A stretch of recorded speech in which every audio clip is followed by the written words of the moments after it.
What is up, you guys? Welcome back to another episode of the Sci-Fly Zone, where the multiverse meets a seventh inning stretch. It's your boys, Trent and CJ, and today's destination is Major League Baseball and the major trades and roster changes that have happened so far this offseason, including one this morning, as the St. Louis Cardinals send three-time All-Star veteran starting pitcher Sonny Gray to the Red Sox and receive two minor league starting pitchers, including Red Sox number 5 prospect Brandon Clark, who had a 4.03 ERA and a 1.16 whip in 38 innings pitched last season.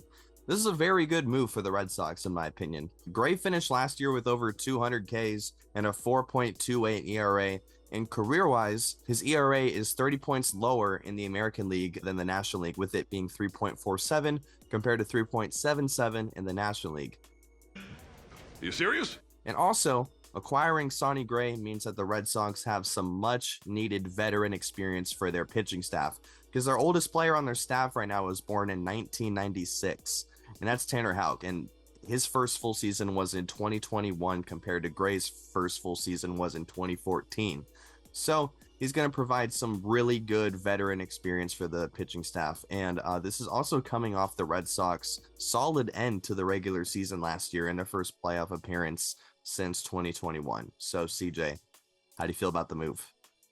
Yeah, man, I'm very interested in this move. I'm really excited for the Red Sox. I think this is a great move for them, just like you said. You said it really well. And they are giving up their 5th overall prospect. That is going to be a big miss. But, I mean, I expect Sonny Gray to be very good for the Red Sox, as he has been very good for pretty much his whole career. I mean, he's been around since 2013, but he hasn't really been slowing down, even though he's in his mid-30s now. He put together that great 2023 season where he finished with a 2.79 ERA and the lowest FIP in baseball and the lowest home runs per 9 in the league as well, giving him the second place Cy Young finish. And in the last 2 seasons, he's also struck out 200 batters both times. And I feel like it has gone under the radar. People haven't really been talking about that, but he's still been a great pitcher, man. And I'm curious to see how he does in Boston. I know Fenway is going to be a little bit more hitter friendly than Busch Stadium was, but I'm excited to see what he does. It's a great veteran pickup for a very promising young Red Sox rotation. I mean, they got Sonny Gray, Garrett Crochet, Brian Bayo is starting to establish himself. Connolly Early, that young pitcher for them too, is going to be good. They were great last season, and they are going to be even better in the next season. Yeah, and this is not the last pickup the Red Sox are going to make this season. They are trying to get some big bats as well to complement the pitching pickup. So we're definitely looking forward to that. I do like to see the Red Sox to do well, just not against the Angels. They've done pretty good against the Angels. So, yeah, you guys can do good over there. We'll try and do better over here. But yeah, really good move for the Red Sox. They got eliminated by the Yankees in the wild card last year, and they don't want to do that again. Out of everyone that they would want to lose to, they would want to lose to the Yankees the least. Obviously, you guys know the rivalry, so I really hope that this pickup can only heighten the rivalry and the overall just entertainment that we get from these two teams going against each other. Yeah, man, 100%. It's one of the best, if not the best, sports rivalry in sports history, probably. Not even just baseball, of all sports. It's one of the best rivalries ever. And yeah, that was a tough way for the Red Sox to lose their season, because a playoff series with the Yankees is kind of like a mini World Series for those teams. It's basically the second most important series of the playoffs, regardless of where it's lined up for them. And I think you're absolutely right that this is just going to be the start for the Red Sox. They're absolutely going to be aggressive towards some of the free agents. I'm sure they're going to be trying to get Bregman back. Maybe they're going to be in talks with either Kyle Tucker or Pete Alonso at some point. But yeah, I think they're going to have their foot on the gas, and they're going to be aggressive with the decisions that they make. Yes, and they need to be. It seems like this is going to be a very aggressive offseason. There's a lot of big names being thrown around for trades and also free agents. So Next trade we'll get into, Marcus Semien and Brandon Nimmo. So this 1-for-1 trade really created an epiphany for me, because the Rangers just non-tendered Adolis Garcia, who based on WAR was their 5th most valuable batter on their roster. So Rangers fans, how do you guys feel about this? Because you are losing 3.3 WAR in Simeon, who will likely play a little lower this year. So let's just say 2.5 to 2.8 WAR for this year. And also losing 2.7 WAR in Adolis Garcia with a non-tender to receive 2.9 WAR in Brandon Nimmo, who will likely perform just as well and with a fairly likely chance of him actually improving upon last year because he's only 32. So I could see him still doing really good this year, if not better than last year. So it's obviously a good return for Brandon Nimmo, but I do think this cannot be the only move that Texas makes this offseason, because with them only gaining back Brandon Nimmo and them losing Marcus Simeon and Adolis Garcia, they got to do more to fill up those holes, especially if they want to compete with Seattle or Oakland. And, I hate that we can't put the Angels in there yet, but it is what it is. Yeah, it's been a weird offseason so far for the Rangers. I don't think they're done. I think they're probably going to be doing some more stuff as well. But yeah, it is weird seeing Marcus Semien go. I did not really expect him to be on the trade block. I figured he would be a Ranger for a little bit longer, but maybe I should have expected that, because within the last couple of years, we have seen a bit of a decrease in offensive production from Marcus Semien. The WAR is going to be still higher than some other guys because he is still a great defensive second baseman, and that seems like that's what the Mets are mostly getting out of this, is a good defender. Like, he was known as the guy who plays every single game in the season. He had, like, from 2019 to 2023, he had 4 seasons in 5 years where he played in every single game but one. The one season in between that was the COVID year, so he couldn't play 160 games, But going into his age 35 season, he did miss some time with a fractured foot. It was a foul ball off his foot that fractured his foot. So it's not necessarily an injury that is like reoccurring or something that has risk of happening again. But with his age getting up there, with his drop in his offensive production, and that foot injury that maybe could mess him up in the future as well. Hopefully it doesn't, but you never know with like a nagging injury like that. It's going to be interesting to see. And I do feel like the Rangers kind of won this trade in particular. I think that Brandon Nimmo does have more potential to build off of what he's been doing for the last couple of years. Within the last 3 seasons, he's had 30 doubles and 24 homers, 27 doubles and 25 homers, and 27 doubles and 25 homers. So he's very consistent in the last couple of years. He did miss a little bit of time due to a couple of injuries as well, but I mean, so when he's healthy, he's very good. So I think he's going to be a big improvement for the Rangers. Sad to see him leave the Mets though, because he was their longest tenured guy, and he was hugely impactful for that team. Yeah, for sure. And since they do still have to fill up some holes, if they were to be signing any free agents to fill up the holes, which we will be releasing a video on free agents this Friday, by the way, guys. So stay tuned for that. But if the Rangers were to resort to signing any free agents to fill up the hole left by Marcus Semien, they could definitely sign guys like Kevin Biggio, Jorge Polanco, Dylan Moore, Brendan Rodgers, Ahmed Azario. I could see any of these guys filling up the hole left by Marcus Semien. I think particularly Jorge Polanco would be really cool for them. I think he would be a very good step up from the kind of offense that they've been having. Yeah, definitely. There's definitely a couple options for them to replace Semien with. Maybe they're not going to be necessarily as good defensively, but there are some guys with potential for higher offensive production, and I think Jorge Polanco is one of those guys. Although I do expect the Mariners to be pretty aggressive towards trying to re-sign him, I do think that Texas would be a good place for him as well. Yeah, although I do think it would be weird for Seattle to let him go. I think so too. I think they're going to do everything they can to re-sign him, and I think he wants to be back there again. Yeah, I would too, for sure. So next trade affects our home team here, Taylor Ward and Grayson Rodriguez. I mean, I could not feel more conflicted, because we are getting a very good potential pitcher. Grayson Rodriguez, he hasn't really panned out to what he's fully been expected to pan out to yet. Like, he hasn't played to his full potential yet, which is why I'm kind of iffy on this trade, because he was a very big prospect coming up in the minors. Like, he was aimed to be one of the most successful pitchers in Major League Baseball, and he just hasn't really been that for Baltimore in his Major League career so far. So if anyone knows baseball, when you go to the Angels, your career doesn't go up, your career goes down. And then once you leave the Angels, then your career goes back up again. Yeah. So I am worried for Grayson Rodriguez, a little worried, because he has a lot of weight on his shoulders, And not only that, we lost one of the biggest faces to our franchise. I mean, there's literally fan accounts for Taylor Ward. Like, people love the guy. Like, I saw so many comments on the post of this on MLB saying, I just dropped to my knees on Catella Avenue. Like, you know? Yeah, man. Yeah, it's I was pretty shocked by this trade. I'm also I'm with you on this. I'm pretty conflicted with it. I feel like if we were going to trade Taylor Ward at any point, this is probably the best time. At least it has been the best time to trade him. His stock is higher than it's ever been.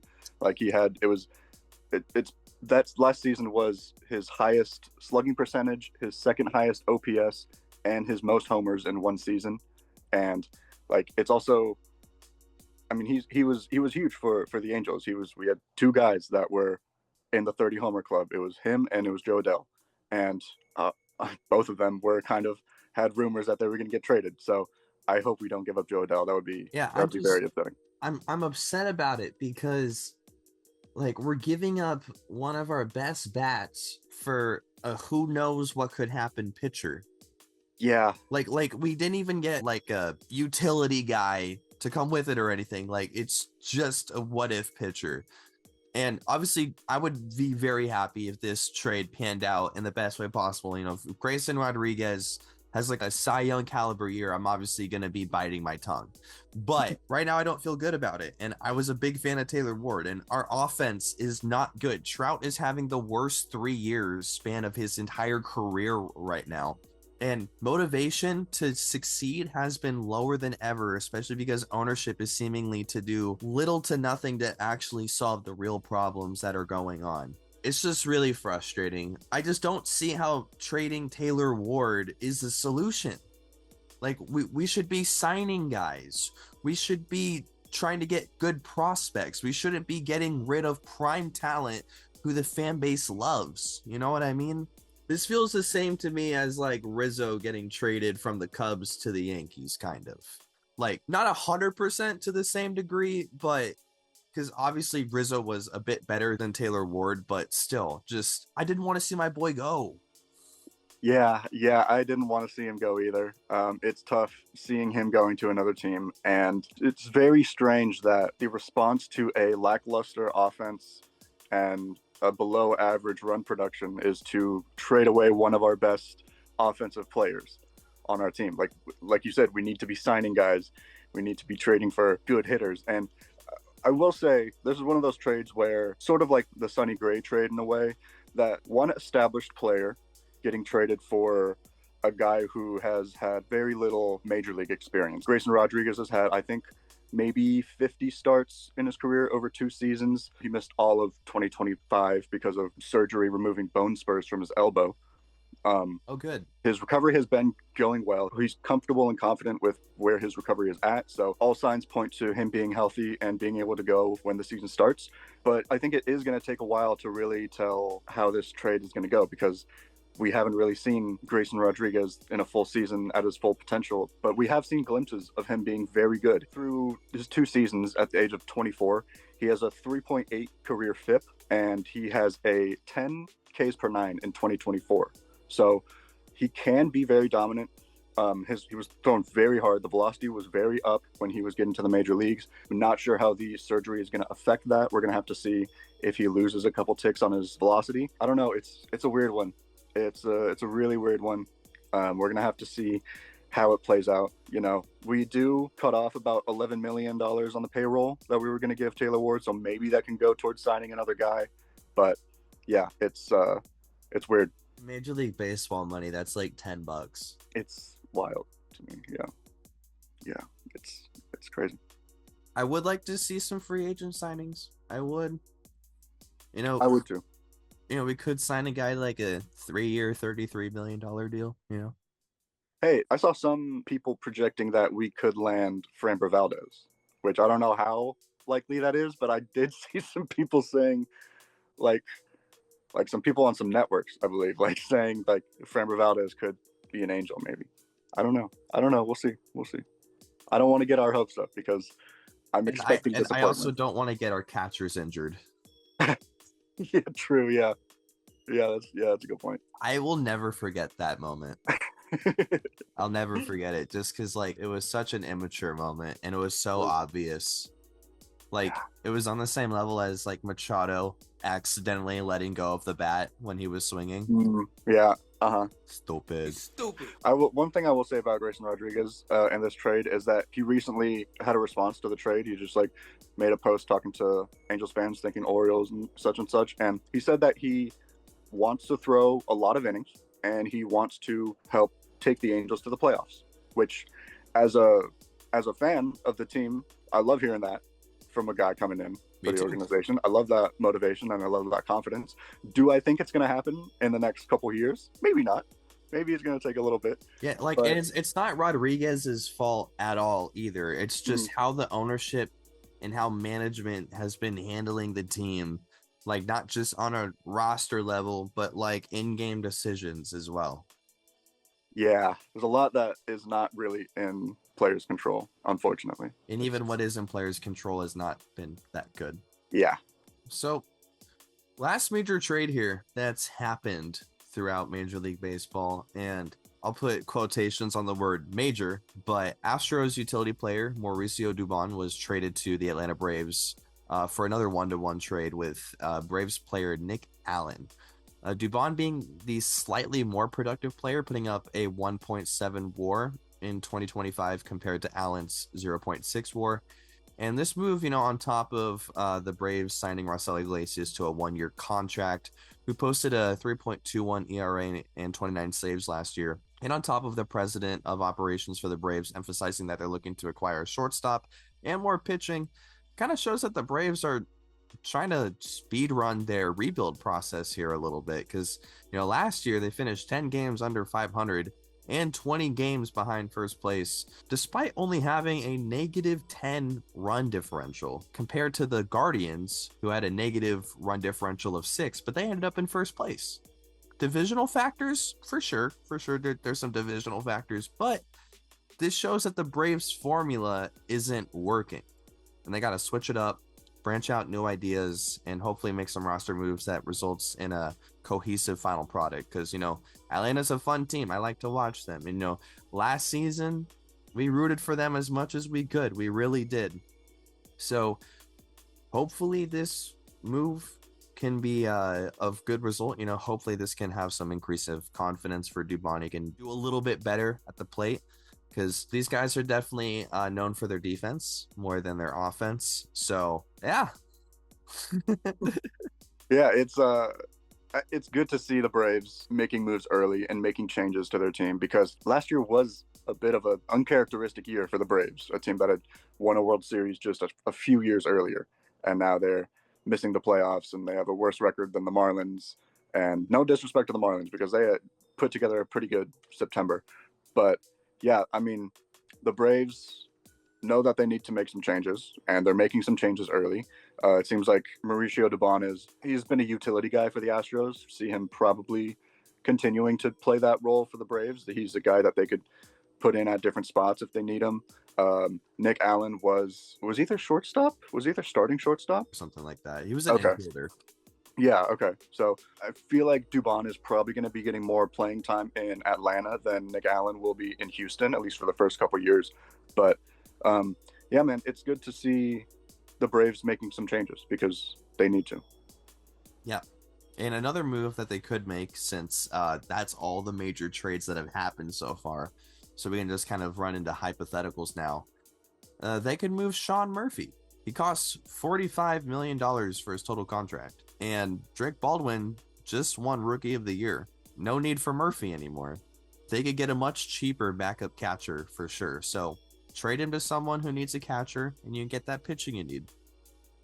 That is a really good point. I had seen Sean Murphy in some talks for trade rumors, and I was a little bit surprised by it, because I felt like when he went to Atlanta, that was a big deal for them, and he was going to be a big impact for them. It hasn't totally worked out the way that they kind of wanted it to. Yeah. But it has worked out in other ways, because as you mentioned, Drake Baldwin wins Rookie of the Year, which you did predict, by the way. Good on you again for that. So yeah, they don't really need Sean Murphy anymore, and especially for like the contract that they're giving him, for him to be a backup catcher, that's not really something that they're interested in right now. because that's money that they can use towards other positions and signing guys and filling some holes that they have. So I like that move. I think he could totally be a contender for a trade. And yeah, I'm curious to see where he might end up and what the Braves can get back for him. Yeah, because the Braves definitely need to get some big pieces back. Yeah, they do. Yeah. Another guy that I was hearing some rumors about, guy that has potential to be traded, in fact, is probably likely to be traded this offseason, is Nolan Arenado, veteran third baseman for the Cardinals. Now, the last couple seasons have been a bit of a downer offensively for him. I think that a good place for him to go, if the Red Sox don't sign Alex Bregman back, I think that Nolan Arenado could be a good fit there. I think that Green Monster could help him offensively, help boost his stats up a little bit more. I think that would not be a bad move for the Red Sox. Yeah, hopefully Rendon can just get injured again and maybe we can get him. You know what? I'm glad you said that. MLB.com released an article ranking every team's likelihood of landing Nolan Arenado in a trade. They had the Angels at number 1. Are you sure about that? As the most likely to get Nolan Arenado in a trade. I'd be down. I would be pretty down for that. I will take washed Nolan Arenado over anyone on the Angels right now besides Trout, basically. It would actually be a pretty big improvement for us because our third base situation is kind of scary right now. It's not looking great. But he grew up in SoCal. He was a Dodgers fan, understandably, but he went to high school in Lake Forest, which is like 15 miles away from Angel Stadium. So he's closer to Angel Stadium, or was closer to Angel Stadium growing up than Dodger Stadium. So maybe he could have interest in playing at the stadium that he lives so close to. Hey, I don't know, man. I think it would be a lot of fun. I think it would be great. Yeah, and plus I think the fans would love him. That guy's a leader. He wants to win. Like, I've seen videos of him like yelling at everyone in the Rockies dugout, like, "Yo, we got to do better. We're sucking right now." Like something like that. So Angels could really use that energy. Yeah, absolutely. We need something that's gonna like light a spark under their ass. You know what I mean? Like I feel like we don't really have that spark plug right now, and he could be a great fit for that. 100%. So that's all the trades and such that have happened so far in Major League Baseball. On Friday, we will be talking strictly about free agents. And let me tell you, there are a lot of free agents, a lot of unknowns that we will make known. So if you want to know, find out on Friday. This has been the Sci-Fi Zone, where the multiverse meets the 7th inning stretch. We also do Marvel stuff, DC stuff, all that fun stuff. So if there's any topics you want us to talk about, leave it down in the comments. Drop a like, hit that sub button, and we hope to see you guys on the next video. Peace.